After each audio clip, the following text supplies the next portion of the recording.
Aujourd'hui, je réponds à la question, c'est quoi la différence entre une tâche et un projet?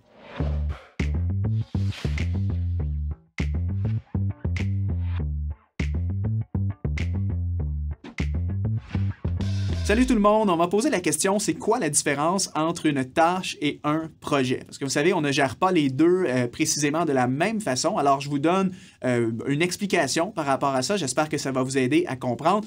Une tâche, selon moi, c'est une seule action précise que vous allez effectuer et après quoi, celle-ci va être complétée. Donc, quand on parle d'une tâche, on parle vraiment d'un petit résultat à atteindre, des éléments du genre téléphoner à Simon, payer la facture, lire le compte-rendu, rédiger le document, etc. Vous comprenez? Donc, c'est une action qu'on fait une fois.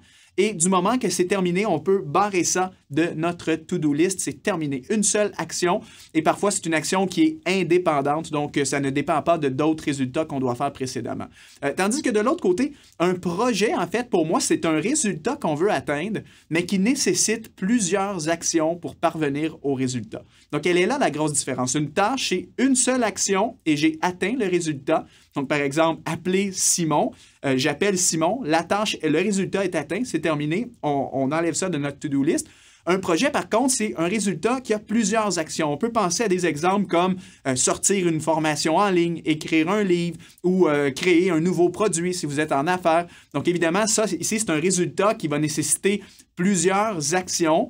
Et évidemment, en termes de projets, bon, il y a des projets de différentes tailles, on s'entend. Il y a des projets, des petits projets, projets de très court terme qui vont s'échelonner peut-être sur un jour ou deux, ou peut-être une ou deux semaines.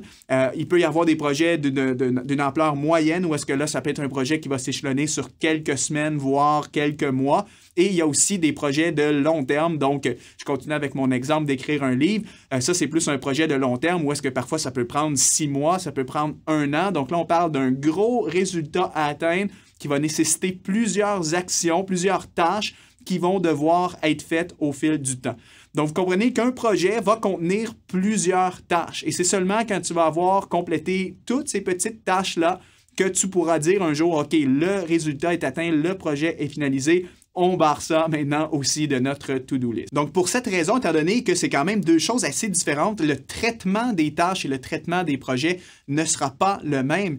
Pour tout ce qui est tâches, évidemment, vous pouvez simplement utiliser une bonne vieille to-do list que je vous conseille de classer par date d'exécution ou de priorité, comme quelles sont les tâches que j'ai à faire aujourd'hui, cette semaine ou dès que possible ou plus tard dans le futur.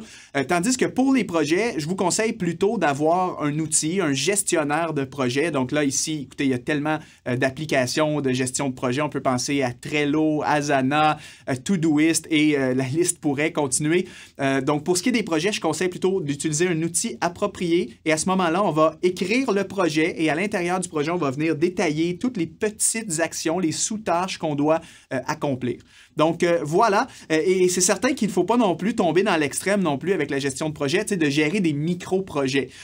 Parfois, si c'est un projet qui te prend un avant-midi, pas besoin d'aller dans ton gestionnaire de projet, de créer un projet, détailler toutes les tâches. On s'entend, on reste raisonnable. Le but, c'est pas que ça devienne lourd à gérer, mais au contraire, on veut être capable d'avoir un bon traitement pour nos projets, d'avoir de la clarté sur ce qu'on doit faire et également, de l'autre côté, une liste de tâches qui correspond aux petites actions que je dois faire dans ma journée.